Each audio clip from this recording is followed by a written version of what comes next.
This is Jiang Bo. At first glance, he looks absolutely heartbroken, devastated after his 2 young children fell from a 15th floor window. But don't be fooled. That grief, it was staged, because behind those crocodile tears was a cold, calculated decision. Jiang had intentionally thrown his kids to their deaths, all to satisfy his mistress, Ye Changchen. Their relationship wasn't just toxic, it turned deadly. Ye made it clear that there was no space for children in their perfect little fantasy, and Jiang, spineless and obsessed, chose her over his own blood. What followed was a cover-up soaked in lies, a courtroom that peeled back the truth piece by piece, and a final, deadly judgment that made sure Jiang and Ye would never harm anyone again. They wanted a future without the kids, and now they got their wish in the darkest, most permanent way possible. So let's begin. This horrifying case happened in Chongqing, one of China's. Around 2 p.m., 2 little kids, Rui Shu, just 2 years old, and Ya Grue, barely 1, fell from the 15th floor of their apartment. They landed in the grass below. Rui Shu died instantly from a brutal head injury. Yang Grue was rushed to the hospital, but he didn't make it either. His tiny body just couldn't survive the trauma.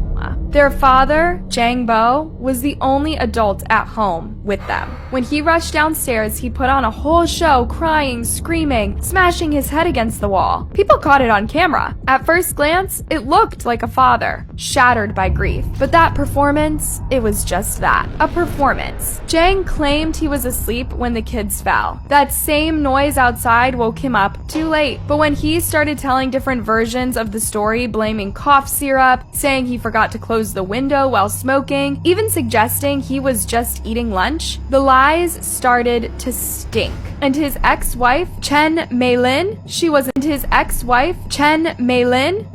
fooled for a second. At first, people thought it was just a tragic accident, just another case of a distracted parent. But investigators kept pulling at threads, and what they uncovered was pure evil. The window the children supposedly climbed out of made it physically impossible. It was too high, too difficult. Yang Grue wasn't even steady on flat ground yet, and Rui Shui, just 2, couldn't have lifted her baby brother even if she tried. There were no signs of kids clambering over the edge. The horrifying truth became undeniable. Someone had to find them. Because when the walls started closing in, Jiang threw out a new, even darker twist. He told police it wasn't just him. He pointed the finger at his girlfriend, Ye Changchen, claiming she was the mastermind. Together, he said they planned the deaths of his own children because the kids were getting in the way of their so-called happiness. And when I say the details are disturbing, I mean they sound like something straight out of a horror film. See, Ye didn't just dislike the fact that Jiang had kids. She resented it. To her, Rui Shu and Yang Grue weren't his family. They were baggage, dead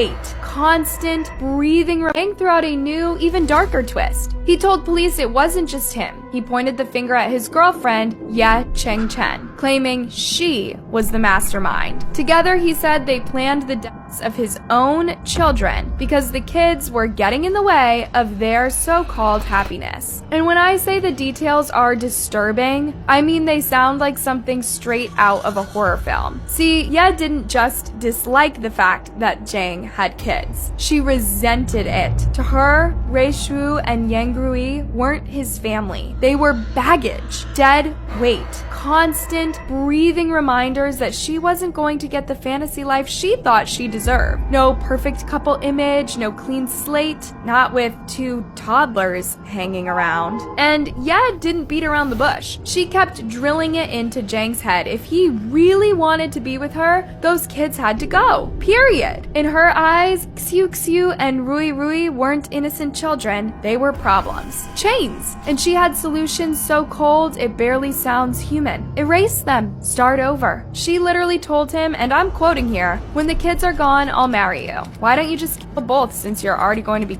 anyway?" Yeah. Take a second with that. Jiang didn't jump at it immediately, but yet she wasn't the kind of person who takes no for an answer. She pushed him over and over, and when guilt or hesitation crept in, she dangled herself as the prize. No murder, no relationship. Eventually, he broke. He chose her over his children. By February 2019, they were already plotting, throwing out ideas, going back and forth on how to make 2 murders look like an accident. And the way they talked about it was casual, chilling, like they were planning a vacation or something. Just texting back and forth, whispering plans face to face like this was normal. By summer, Jang still hadn't done anything, and Ye got fed up. She dumped him, probably hoping that would light a fire under him. And honestly, if they'd stayed broken up, those babies might still be here today. But no, Jang came crawling back, and this time Ye made the terms crystal clear. No dead kids, no happily ever after. He made his choice. Once they got back together in September, it got worse, more intense. The plans were colder, sharper, crueler, no more hesitation, no more second guessing, just 2 people completely detached from reality, mapping out how to get away with murder. But if we really want to understand how they ended up here, we've got to rewind back to where this all started.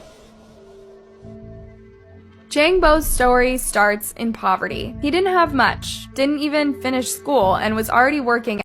He put down the phone and walked over to his children, picked them up one by one, and threw them out the window. No screams, no struggle, no remorse. He killed them. And after all of that, after orchestrating something so monstrous, they really thought that they could scrub it all away. They deleted their messages, wiped their phones, and tried to erase the digital trail of their plan. But evil always leaves footprints, and the police found everything. Every text, every call, every sick little detail. They thought they could bury the truth, but the truth always finds its way back to the surface. Later on, when Jang finally pleaded guilty, he spilled everything. Every sickening, shameful detail of what he and Ye had done. And when he did, the tears started flowing. There he sat, mumbling weak apologies for the unthinkable horrors he had been a part of, trying and failing to muster even a shred of remorse. He wanted to make it look like he was sorry, but we all saw it. There was nothing real about it. And Ye, she was still wrapped up in her lies. Even though the evidence against her was so overwhelming, it was impossible to ignore, she kept screaming her innocence. She kept insisting she had nothing to do with it, trying to paint herself as some helpless bystander, an accomplice at worst. And get this, her version of the story, she actually claimed that the whole plan to kill the children was her twisted way of trying to get Jang to break up with her. She said she never thought he'd actually go through with it. Yeah, let that sink in for a second. Now, sure, Ye admitted she pulled a knife on the video chat just before the murders, at her own wrist, but according to her, it wasn't to get Jang to kids. Oh no. It was just to push him to break up with her. But here's the problem. None of her excuses made any sense. First of all, they had already broken up in June. They hadn't been together for months. So if she was really desperate to end things,